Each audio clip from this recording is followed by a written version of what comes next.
Bismillahirrahmanirrahim. Assalamualaikum warahmatullahi wabarakatuh. Perkenalkan, nama saya Muhammad Lufaf Hamid. Pada kesempatan kali ini, saya akan menjelaskan tentang ingkar al-sunnah. Materi yang pertama, yaitu apa itu ingkar al-sunnah? Secara etimologis, kata ingkar sunnah terdiri dari dua kata, yaitu ingkar dan sunnah. Kata ingkar berasal dari akar kata bahasa Arab, angkaro yungkiru, yang memiliki beberapa arti, diantaranya adalah tidak mengakui dan tidak menerima, baik di lisan dan di hati, bodoh atau tidak mengetahui sesuatu. Sedangkan kata sunnah, secara etimologi bermakna suatu perjalanan yang diikuti, baik perjalanan baik maupun buruk. Juga dapat bermakna tradisi yang kontinu. Sedangkan secara terminologi, dikemukakan pengertian ingkar sunnah menurut para ahli. Yang pertama, paham yang timbul dalam masyarakat Islam yang menolak hadis atau sunnah sebagai sumber ajaran Islam kedua setelah Al-Quran. Yang kedua, suatu paham yang timbul pada sebagian minoritas umat Islam yang menolak dasar hukum Islam dari sunnah sahih, baik sunnah praktis atau yang secara formal dikodifikasikan para ulama, baik secara totalitas mutawatir maupun ahad atau sebagian saja, tanpa ada alasan yang dapat diterima. Dari kedua definisi tersebut, dapat dipahami bahwa ingkar sunnah adalah paham atau pendapat perorangan atau kelompok yang menolak sunnah Nabi SAW sebagai landasan hukum Islam. Materi yang kedua, siapa saja mereka yang dikenal sebagai mungkir as-sunnah? Tokoh-tokoh ingkar sunnah diantaranya, yang pertama, Taufik Sidki. Tokoh ini berasal dari Mesir. Dia menolak hadis Nabi SAW dan menganggap Al-Quran adalah satu-satunya sumber ajaran Islam. Menurutnya, Al-Islam huwal Quran. Islam itu adalah Al-Quran itu sendiri. Dia juga menyatakan bahwa tidak ada satupun hadis Nabi SAW yang dicatat pada masa beliau masih hidup, dan baru dicatat jauh hari setelah Nabi wafat.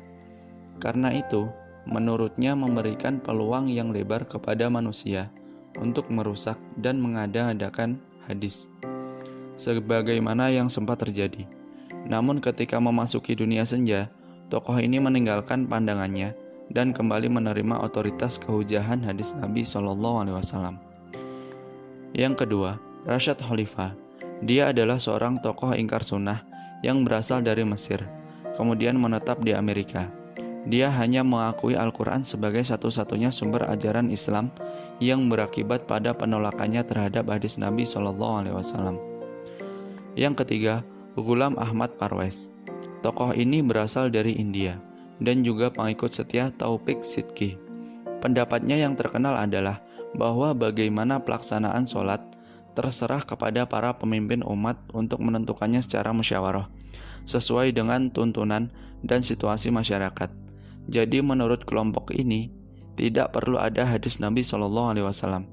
Anjuran taat kepada Rasul mereka pahami sebagai taat kepada sistem atau ide yang telah dipraktekkan oleh Nabi SAW, bukan kepada sunnah secara harfiah. Sebab kata mereka, sunnah itu tidak kekal. Yang kekal itu sistem yang terkandung di dalam ajaran Islam. Yang keempat, Qasim Ahmad. Tokoh ini berasal dari Malaysia dan seorang pengagum Rashad Khalifah.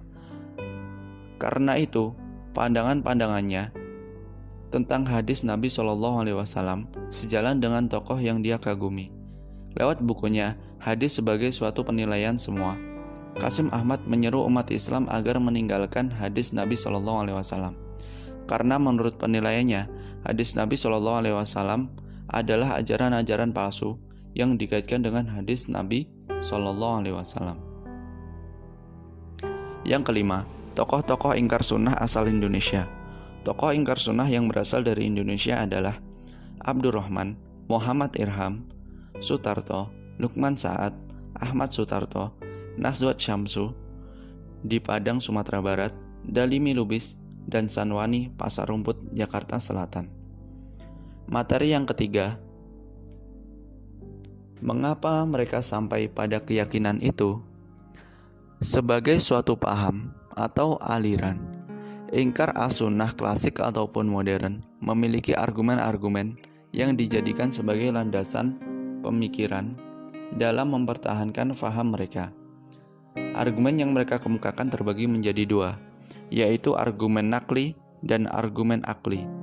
Yang dimaksud argumen-argumen nakli tidak hanya berupa ayat-ayat Al-Quran saja, tetapi juga berupa sunnah atau hadis Nabi. Argumen dari ayat-ayat Al-Quran yang mereka gunakan antara lain Quran Surah An-Nahl ayat 89, Quran Surah Al-An'am ayat 38, Quran Surat Yunus 30 ayat 36, dan Rasulullah pernah melarang para sahabat untuk menulis sunnah. Dan yang kedua, argumen-argumen akli. Di antaranya, yang pertama, Al-Quran diwahyukan oleh Allah Subhanahu wa Ta'ala kepada Nabi Muhammad SAW melalui malaikat Jibril dalam bahasa Arab. Orang-orang Arab yang memiliki pengetahuan bahasa Arab mampu memahami Al-Quran secara langsung, tanpa bantuan penjelasan dari hadis Nabi. Dengan demikian, tidak diperlukan untuk memahami Al-Quran. Yang kedua, tidak percaya kepada semua hadis Rasulullah SAW. Menurut mereka, hadis itu karangan Yahudi untuk menghancurkan Islam dari dalam. Yang ketiga, Nabi Muhammad tidak berhak menjelaskan tentang ajaran Al-Quran karena Al-Quran sudah sempurna. Yang keempat, dalam sejarah umat Islam mengalami kemunduran. Umat Islam mundur karena umat Islam terpecah-pecah. Perpecahan itu terjadi karena umat Islam berpegang kepada hadis Nabi. Jadi, menurut para pengingkar sunnah, hadis Nabi itu merupakan penyebab kemunduran umat Islam. Yang kelima, asal mula hadis Nabi yang dihimpun dalam kitab-kitab hadis adalah dongeng-dongeng semata. Dinyatakan demikian karena hadis Nabi lahir setelah lama Nabi wafat. Kitab-kitab hadis yang terkenal misalnya Sahih Bukhari dan Muslim adalah kitab-kitab yang menghimpun berbagai hadis palsu. Yang keenam, menurut Taufik Siddiq, tiada satupun hadis Nabi yang dicatat pada zaman Nabi. Pencatat hadis terjadi setelah Nabi wafat. Dalam masa tidak tertulisnya hadis tersebut, manusia berpeluang untuk mempermainkan dan merusak hadis sebagaimana yang telah terjadi. Materi yang keempat, kapan hal itu terjadi? Yang pertama, ingkar sunnah pada masa periode klasik. Pertanda munculnya ingkar sunnah sudah ada sejak masa sahabat. Ketika Imran bin Husain sedang mengajarkan hadis, seseorang menyela untuk tidak perlu mengajarkannya, tetapi cukup dengan mengerjakan Al-Quran saja. Menanggapi pernyataan tersebut, Imran menjelaskan bahwa kita tidak bisa membicarakan ibadah atau sholat dan zakat misalnya dengan segala syarat-syaratnya kecuali dengan petunjuk Rasulullah SAW. Mendengar penjelasan tersebut, orang itu menyadari kekeliruannya dan berterima kasih kepada Imran. Secara garis besar, Muhammad Abu Zahroh berkesimpulan bahwa terdapat 3 kelompok pengingkar sunnah, yaitu yang pertama, golongan yang menolak seluruh sunnah Nabi SAW. Yang kedua, golongan yang menolak sunnah kecuali bila sunnah memiliki kesamaan dengan petunjuk Al-Quran. Dan yang ketiga, mereka yang menolak sunnah yang berstatus ahad dan menerima sunnah yang berstatus mutawatir. Dan menurut Imam Syafi'i, ada 3 kelompok ingkar sunnah. Di antaranya, yang pertama Khawarij, dan yang kedua Syiah, dan yang ketiga adalah Mu'tazilah.